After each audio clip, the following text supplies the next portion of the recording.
always at the stick. From who's got it better than us to brick by brick. It's always the 49ers way, from off-season to game day. Yeah, we talk back. It's the 49ers Cutback.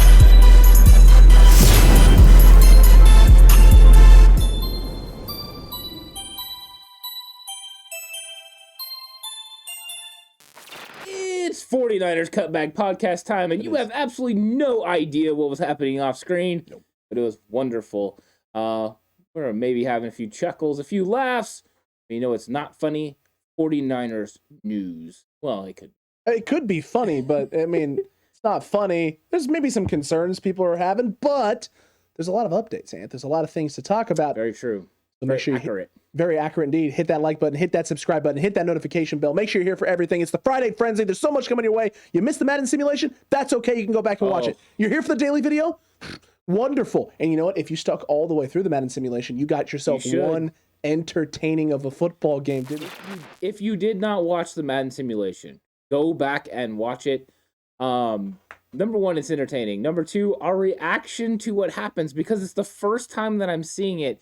It is real reaction. You can't make this stuff up. You really can't.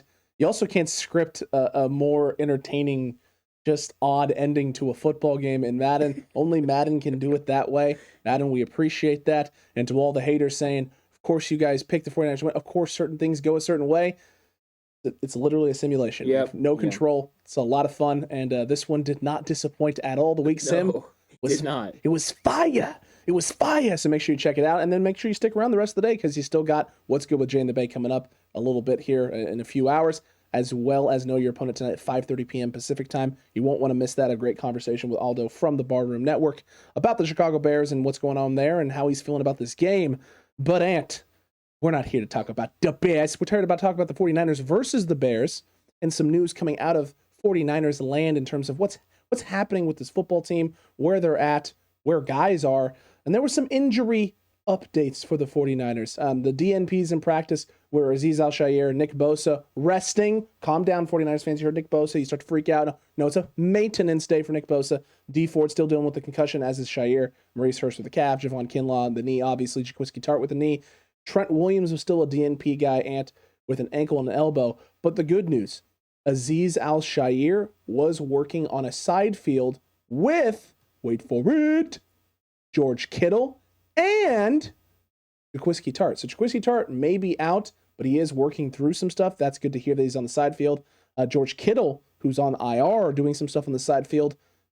That's trending towards them possibly opening that window up for him next week and him being able to go. And Azeez working on the side field, extremely positive news for the 49ers, trending now in a better direction towards him being available Sunday. Yeah, George Kittle's going to be able to go against Arizona. I think that is being clear now. He's working on the side field. They're going to open the window. He's going to play against Arizona, which we really need him to play against Arizona.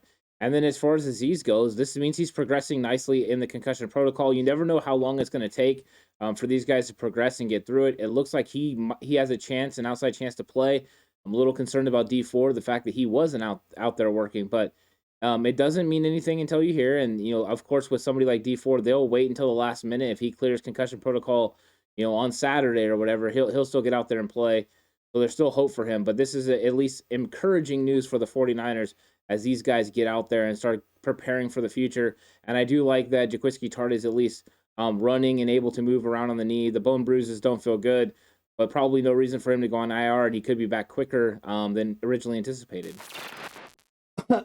Yes, that would be huge for the 49ers. It'd be huge for him because you're not putting Talanoa Hufanga necessarily in a situation where you have to go out there and have him run extended amounts of time, putting him in positions where maybe he's not as comfortable as you'd like him to be. But Ant, last Friday, there were reports and rumors rumbling of a certain someone, and we didn't talk about it on the pod because we couldn't confirm anything right away, but we've now officially confirmed it. A certain man, receiver, we'll call him, was running full speed with no limitations down the sideline at 49ers practice. That man is essentially a unicorn in 49ers land. You hear about it, you keep talking about it, you keep waiting to see if there's anything that's ever going to come to fruition with it. He actively makes the 53-man roster this year. He goes on a short-term IR, and Jalen Hurd is running full speed at practices, Ant. How close do you think he might actually be? I haven't been this excited for a running man story since Arnold was playing in the movie in the 80s. Yeah, I'm excited that Jalen Hurd is out there doing it. He's actually running now. We'll see if he progresses into ever opening the practice window. Like I said, I put my optimism on hold, but I still believe that if he gets on the field, he can do something. But yeah, it's funny because people were actually asking me about Jalen Hurd recently. They were hitting me up like, hey, man, what's up with Jalen Hurd? I'm like, I don't know. And then all of a sudden the story pops up that he's running on the side field.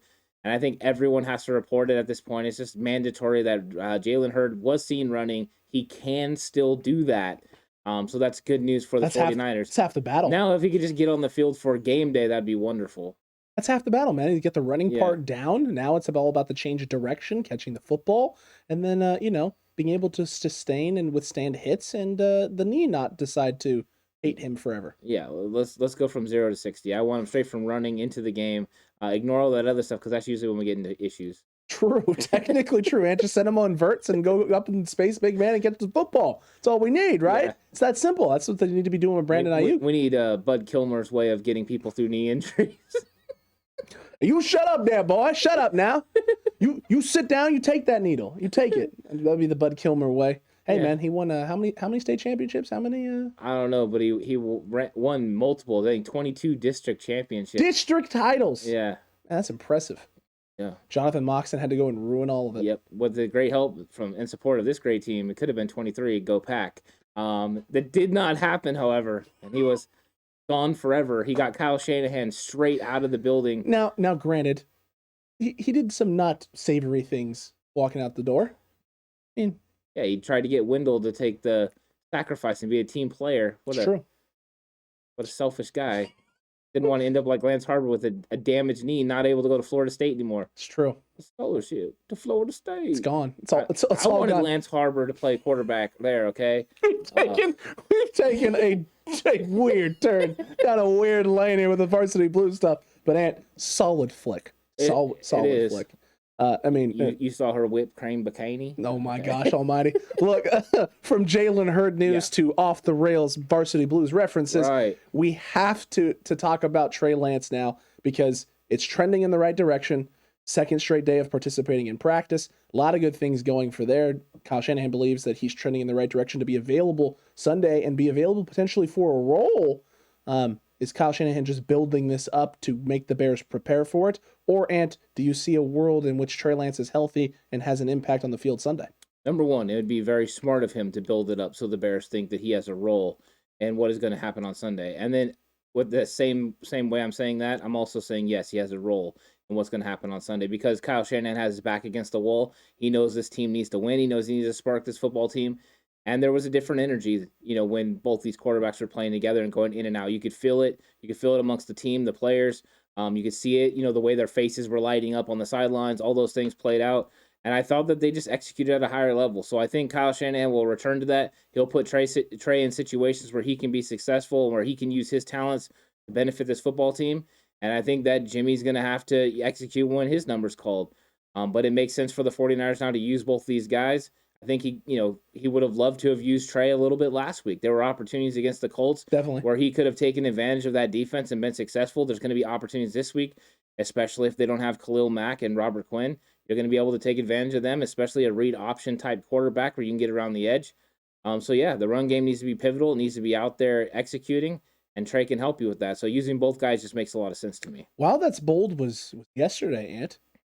That's not today. Are you telling me that you think truly deep down that we may start to see the emergence of the Shanahan plan now with the 49ers being in the position they're in? Well, considering my wild as bold was that the 49ers are going to score 2 touchdowns on their first 2 drives. It's true. One by Jimmy Garoppolo and one by Trey Lance. You did specify the Trey Lance. I do think that they're going to find an opportunity for Trey Lance to score a touchdown early, whether that's using his legs or throwing the football because everyone thinks he's going to use his legs. Mm-hmm. But I think the 49ers are going to get off to a good start in this game and execute in the red zone. And I look for them to have 2 very good drives to start this football game and keep the defense off the field, keep the defense rested, and they're going to get after Justin Fields in a big way. They need to. All those things need to happen, man. Yep. That's extremely important. There's 2 parts of me right now. There's the part of me, Ant, as the football fan and as a member of this podcast who 100% wants the Shanahan plan to come to fruition so we can literally just start screaming from the top of the lungs, we told you so. We told you this was going to eventually happen, and here it now is. There's also the other part of me, Ant, as a, person who works on this podcast and does things more than just, the being here as an on-camera personality, but definitely setting up the Madden simulation, that's not looking forward to having to change all of those potential packages to make the Shannon plan come to real life and actuality in the next Madden simulation. Oh boy, I'm just going to hold my breath. I wouldn't be shocked. I mean, this is a little look ahead, and we do have a game plan video that's going to be coming out tomorrow. But a little look ahead, I would not be shocked if 49ers don't open up this playbook in a huge way and go with a lot of different things, misdirection, take advantage of those very fast linebackers, but also Kyle's going to run every big play he has. I mean, he pulled some of them out against the Colts. They weren't able to execute. Maybe they'll find a home and execute this week, but he's not going to hold back. He's going to look to win this game. You have to win this game. And for the rest of the season, it's going to be all about not holding back, not worrying about the week, after this, because there is no tomorrow for you if you don't win this one. Accurate. And that's the mentality they're going to have to play with the rest of the season, because it's almost 100% true. Even if they win 4 or 5 straight, if you lose one football game, you're going to set yourself back in a big way. You've kind of expended all of your potential losses. Your freebie losses you used up very early in the season and used them consecutively. So now it's time to string together some big W's. It's time to string together a winning streak and build that momentum and then ride that thing as far as you can possibly take it. Because the first loss may be the one that ends your season for you, whether that's they win out until they get to the playoffs, or whether that's, you win out until week 13 and you get a big loss there. That's going to hurt. It's going to impact your ability to make the playoffs, because other teams are going to be getting hot. Other teams are going to be dialing things in. And there may be other teams right now that are sitting atop the division with great records that could put together a couple of wins, but then start dropping games here later in the season, maybe not win their division. And now they're fighting for that last spot. And it's a team that you weren't expecting to be in that position. The 49ers definitely need to stay on top of things here. And you're right, man. It's time to dig into the bag of tricks and pull all the stops out. You got nothing to lose. You have everything to gain and nothing to lose. You're not expected to make the playoffs right now. You're not expected to be a team who figures this out and puts it together. Most people feel the season's a wash. Time to go prove some people wrong and play like there's no tomorrow, because there legitimately might not be one if you lose. Yeah, 100%. Get out there and execute. Do what you need to do. Play free. Don't feel the pressure. Just go out there and play free and feel comfortable with what you're doing. Understand your role and just go execute. Don't try to do too much. Do what your job is, and that's it. Don't try to do somebody else's job. When you try to do someone else's job, that's when you have issues, because then you're out of position. Right now, that's what the 49ers have been trying to do. It's not for a lack of effort. It's almost they're trying too hard. So they're doing too much, do less. Yeah, they're doing too much. They need to listen to Chuck Kunu. You're doing too much, do less. And I think if they did that, that would be a great thing, because like Norman getting beat by Wiley Cox, that's him just trying to do too much. And if he does less, then he'll be able to make plays. I agree with you, man. They just need to ride the bull. They just need to feel the flow. Feel the flow. Do those things, feel the flow. Everything will be A-okay. Some other limited participants in practice: Marcel Harris, obviously dealing with a thumb, and Samson Ebukam, that's a new one on the list, dealing with a little bit of an ankle. With all the injuries already on the D-line, is this just frustrating now at this point, or do you think that he's going to be just fine and going to be good to go this weekend? I think the fact that he was limited makes me feel better, because already this year we've had this guy on the injury list a couple of times with hamstring issues. And there was days he didn't practice where they rested him and then he was able to go. The fact that he was still out there for limited practice means it's probably a slight tweak. So hopefully he can get out there and execute and play. And I think where we can't suffer any more injuries is on the outside.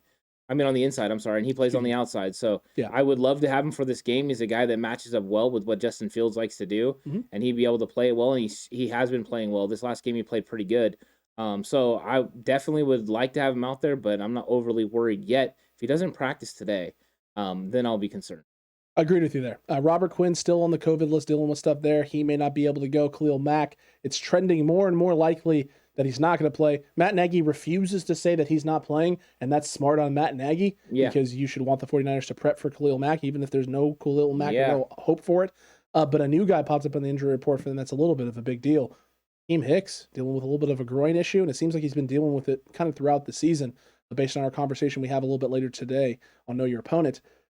If he's not able to go, Quinn's not able to go, and Khalil Mack's not able to go, this 49ers O-line has no excuses. The 49ers O-line better set up this run game in a big way, and they better run all over this Bears defense. Yes, they've got good linebackers, Roquan Smith.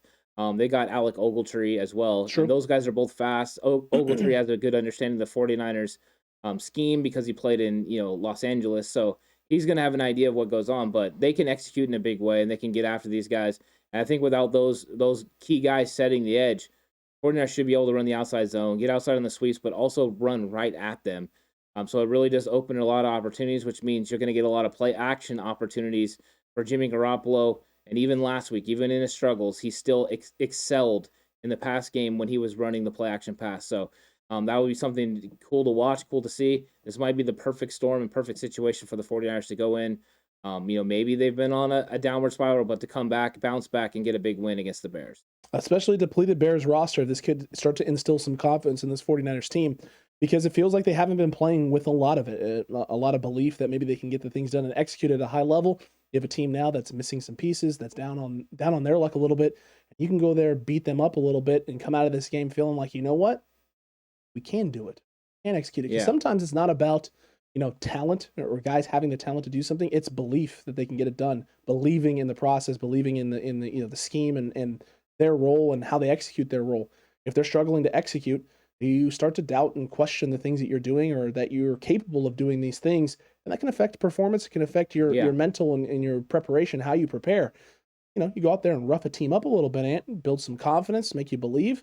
The Bucks the last couple of weeks have gotten some big wins despite their secondary being really, really bad, and it's still really, really bad. I know they've been tearing teams up, but there are guys wide open on film, and I'm watching them like it's only a matter of time until they run into a confident team of their own who's able to go, no, punch you in the mouth, and then you're gonna be like, oh gosh, what happens? 49ers have been getting punched in the mouth for 4 weeks.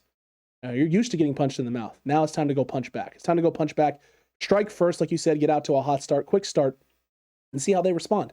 Because they just got beat up last week, and I have no belief and faith that if Justin Fields comes out and gets hit 3 or 4 times early in this game, and the Niners come out, punch them in the mouth offensively, punch them in the mouth defensively, that the Bears are going to stand up and be like, give me some more of that. They may fold.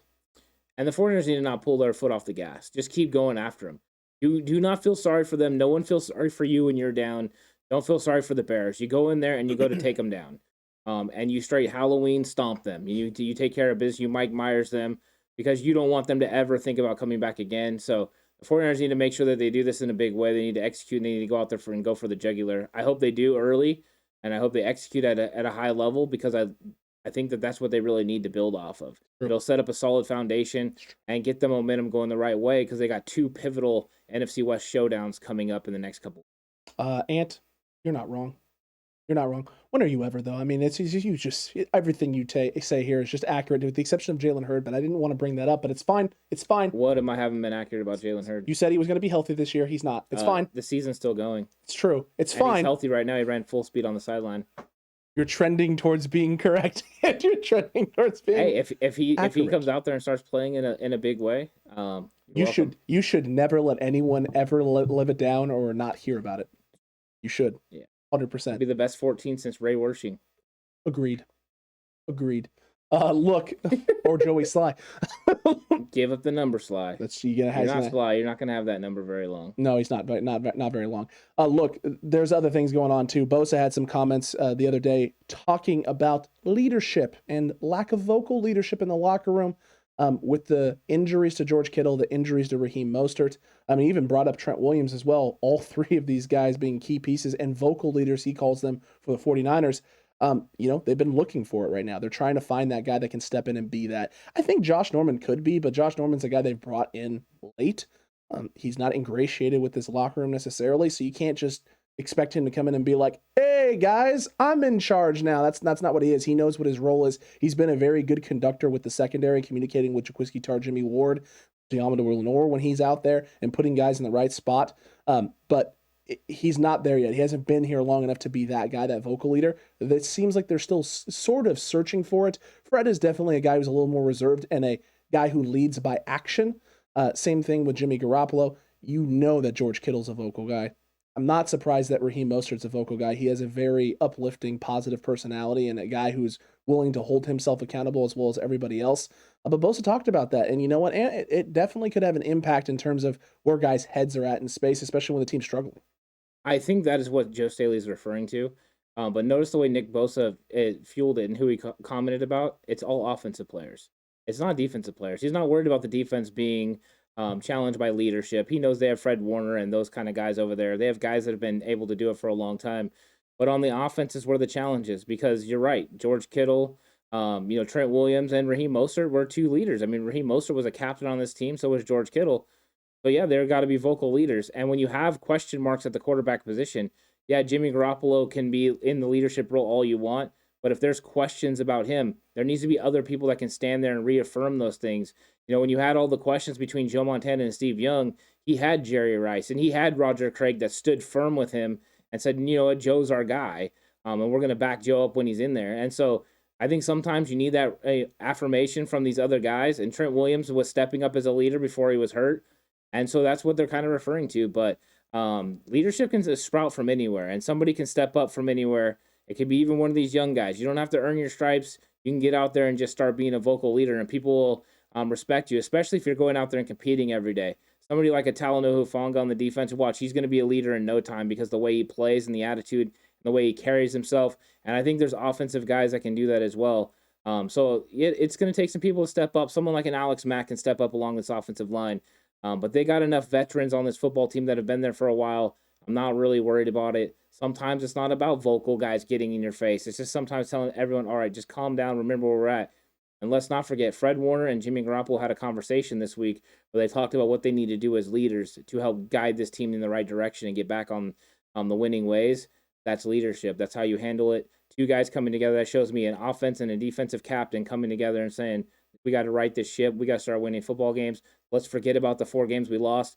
We need to focus on winning. And I think they're moving in the right direction. And that's two guys, too, looking at themselves and being like, look, maybe we've done good things. Maybe we've done bad things, throughout the season that have helped us, win football games or get close to winning football games or put us in positions to not win football games. It's not about that anymore. It's not about what's happened. It's about what we can do, right? And we got to take the onus on ourselves, the two of us, in order to right the ship and get us back where we need to be and where we should be. The two of us. We can make it if we try. They can. They definitely can. Fred Warner 100% can. And Jimmy has shown that he's capable of doing these things.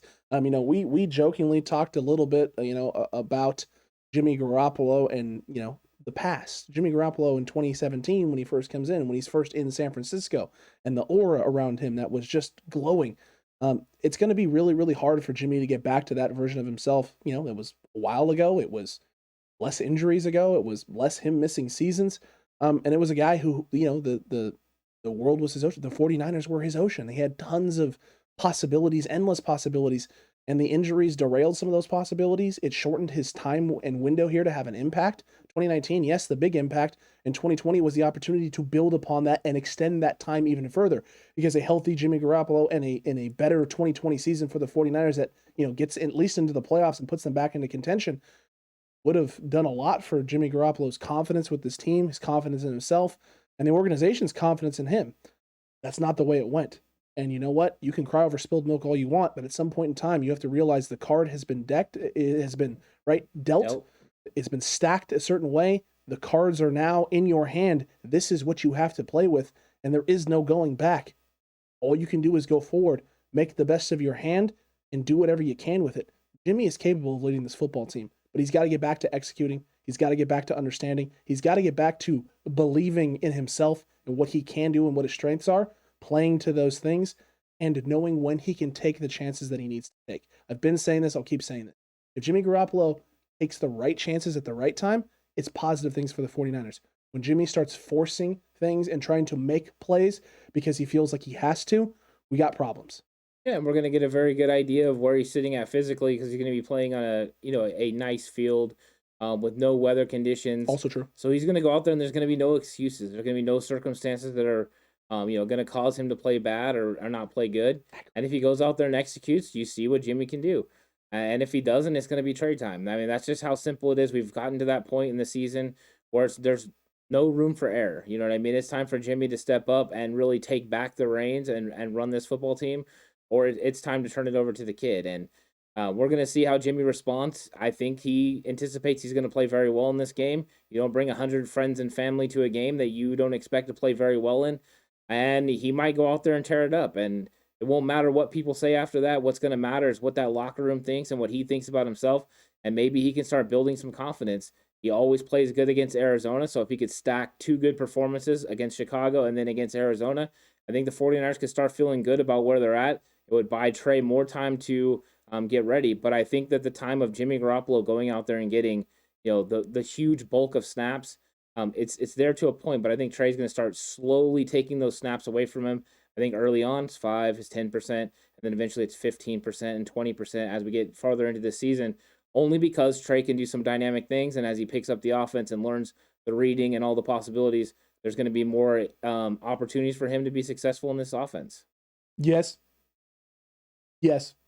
I still haven't reached the point where I think he's going to, he would start without Jimmy playing awful. If Jimmy duplicates last week, I think Trey could go in and play. But I think if Jimmy's playing well, I don't think there's a time that Trey comes in and starts over Jimmy this season if Jimmy's playing well. But Jimmy has to play well. That's the 100% key. Every week. Yeah, you can't have any down weeks. A down week opens the door. A down half opens the door for Trey, not only coming in and starting, but just you handing the reins over and being like, fine.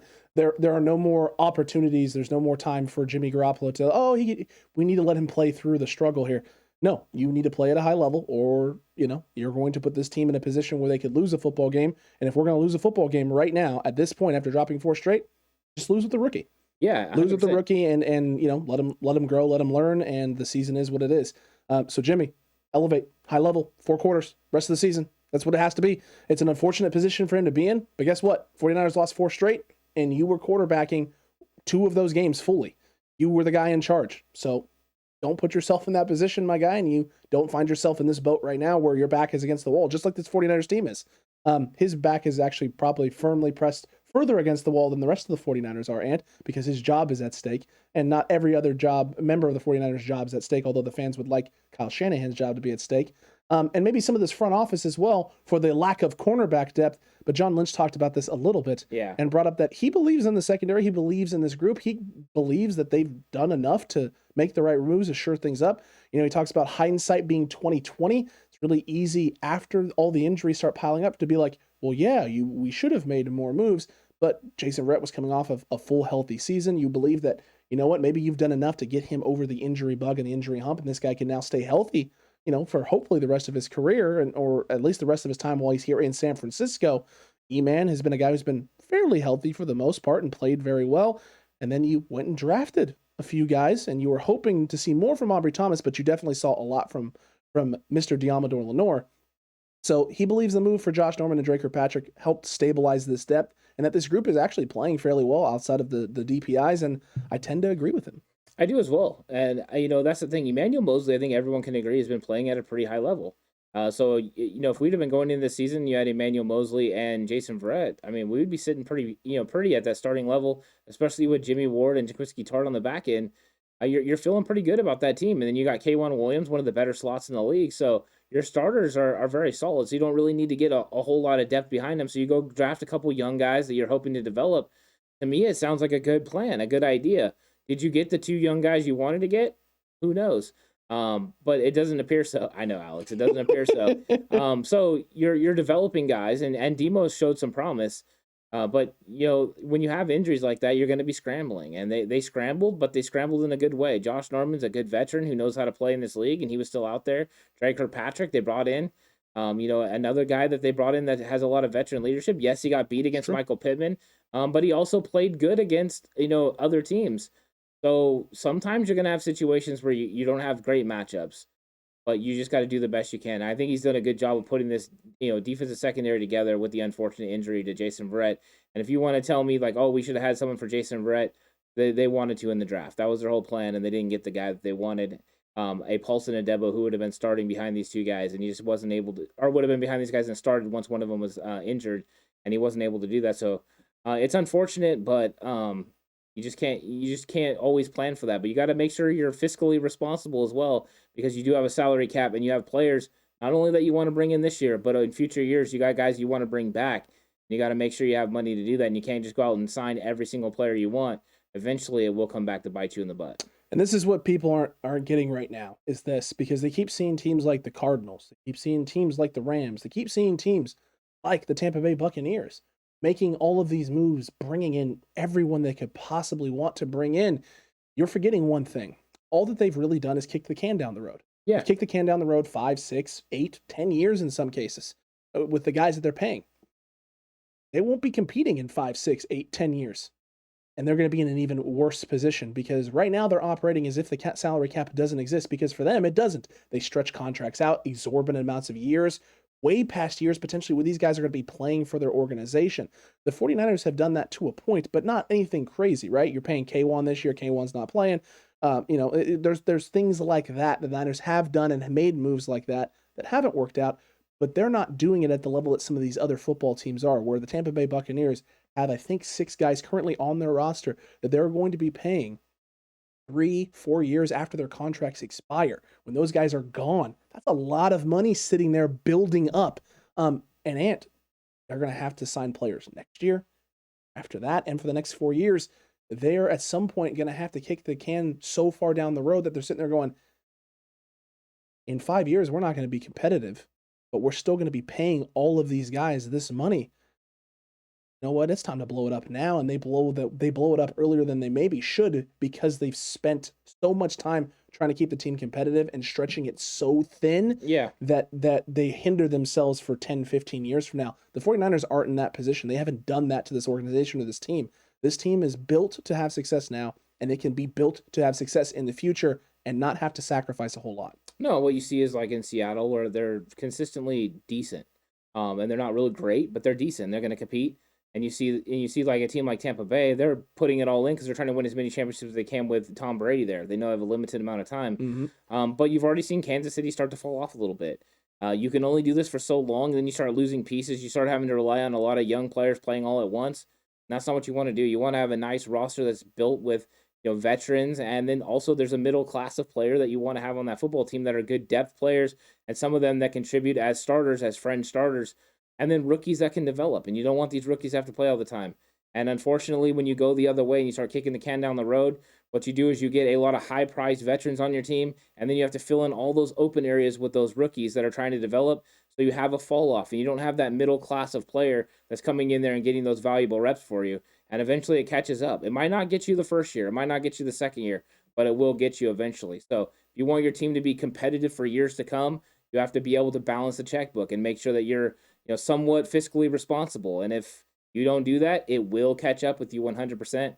Catches up with everyone except for the U.S. government, because apparently you just write checks and they don't need it mean anything. It's... I'll just pay more at the gas pump. Hey, you just make us pay a little bit more at other places. That's how it works sometimes. But look, the 49ers are being fiscally responsible, and I appreciate that and enjoy that about this football team. That's why I like the fact that the Niners operate as if the salary cap exists, right? That there's this limit they cannot go over, and you know what? I can sign a guy, right, or bring a guy in and just pay him exorbitant amounts of money in the future when he's not going to be here. I like the fact that they're trying to make sure they pay these guys now for what they're worth, what their value is, not overpay them to get them here. People keep talking about some of these veterans going places and taking pay cuts. Some of them truly aren't. They're going places and getting paid the same they would get paid somewhere else. It's just getting pushed out for years past when they're going to be playing. It's essentially an additional retirement bonus for them. They're probably loving that. They're enjoying it. And you know what? They probably should, because if someone was going to pay me to play football for 2 years but get paid for 5, I'd do it too. Yeah, I mean, the thing is, it's all about guaranteed money. With these contracts, you're stretching these things out. It's all about that guaranteed money. The 49ers, I mean, if you look at the contracts of Darius Leonard and Fred Warner, Warner's getting $40 million guaranteed, and Darius Leonard's getting over $50 million guaranteed. So which one is going to end up being more beneficial? Of course, it's Fred Warner's contract. So, I mean, the Niners are making big moves and signing guys to big contracts. We'll see how long that all this lasts and how much the salary cap continues to go up through the years. You would think at some point it will slow down. I don't know when that is going to be, because they keep getting new TV deals and they keep expanding the amount of football games, the amount of playoff games. Sure. Wild card weekend having a Monday night now means big money for the NFL. Yes, in 2 years, 3 years from now, they're going to go to 18 games. They're going to expand the playoffs to all 8 teams. Wouldn't even be shocked if it's 10 teams that make the playoffs. And if the NFL has their way, they will start adding teams internationally. They'll start adding teams 100%. in London. They'll start adding some teams in Mexico. Maybe a Canada team. Who knows? They can, because with 18 games, you have 2 bye weeks. Correct. So you can afford to have teams traveling a little bit more, give them that additional extra break. So, yeah, I mean, the salary cap could expand even further. That's crazy to think, but it's entirely possible. It's entirely doable we'll see what happens. It's going to be very interesting to see where the NFL, the route that it takes, because the game is forever changing and is always going to be evolving. But the league itself is going a direction that I didn't think I'd see in my lifetime. I didn't think I'd see international NFL teams in a division. It's possible. It's not that far off. It's not that far off in the distance. And that's going to impact every football team, including San Francisco. 100%. And I think the key is how many players are going to want to go live in another country and play. That is a big obstacle to be able to overcome. But once again, it comes down to money, right? If you're willing to pay more, then it's going to work out. There's a lot of things the NFL needs to figure out how they do that. I think they would love to have a team in London right now. Oh, they would love it. Mexico City would be the easiest. Canada would be the easiest because they're right here in North America. But I think they would love to have one overseas because they know they could see it expanding. Eventually have another division over there. Four teams in the UK. That would be ideal, right? Because then they have 6 games. But they have 3 away games that are literally within their own time zone. They're having to do a lot of travel. It cuts down the amount of travel time. You could literally go London, Germany. You know what I mean? You can move them around there in Europe, and they could have games over there. And then you're having 8 games there, and then 8 road games that you match with, or 8 away games that you match with the bye weeks. 100% they can make this happen. How far away are they? I don't know, but you know as well as I do, it's big business, and they're ultimately working towards that. 36 NFL teams. Can you imagine? 36. As long as there's more money in it, yes, I can imagine it. Definitely can. Because the one thing I know about owners, they want to make more money. You know what I know about the players? They want to make more money. So anytime it's mutually beneficial, they're going to do it. We'll pull the trigger on it. Cutback crew. Let us know what you thought about all of the topics today, everything we had to talk about.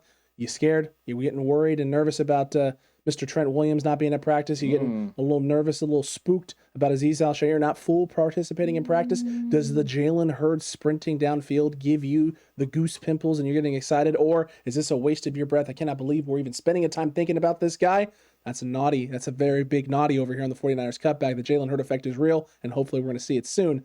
We want to hear about all of it, though. Let us know in the comments section down below how you're feeling, what you're thinking, and while you're down there commenting away, don't forget to like, subscribe, hit the notification bell, and be back for What's Good with Jay and the Bay. He's got 5 big things for you for the 49ers to do against the Chicago Bears in Week 8. It's a fun episode. You don't want to miss it. Yeah, if you like learning a little bit about the Chicago Bears and then also finding out what the 49ers need to do to beat the Chicago Bears, Jay does a very good job of articulating that. You should check it out. He's got an exciting personality, too. It grabs you. So check out Jay in the Bay. Check out What's Good. If you want to hop over to his YouTube and check that out, go ahead. But this will be right on our channel at 2 o'clock, so make sure you check that out. It's very exciting. And then you do not want to miss Know Your Opponent. It is absolutely great. We have Aldo from Barroom Network, and it is a great conversation. He knows the Bears inside and out, and we really got into some of the hot topics, including Nagy deciding to go with Justin Fields and how that is progressing, and the 49ers, Kyle Shanahan refusing to go with Trey Lance so far, and which way that Aldo sees, and he sees it from his perspective, which way he thinks is the best way to go. It's definitely a fun conversation, very enlightening. 2 teams that have taken very different paths to get to this point in time in terms of where they are over the last few years, ending up at a crossroads, looking at each other and being like, hey, Spider-Man meme pointing at each other. You're like us right now. You're in the same boat. And it's true. Both guys are in the same boat. Both teams are in the same boat right now. Head coach conundrums, questions, struggles with the offense, defensive consistency at times. We'll see what happens. Health plaguing both teams as well. At the same time, Week 8 is huge for both teams. 49ers have a chance to get themselves back into playoff contention. We'll see how that goes. And until the next one, stay safe. Remember, the right way is always the 49ers way.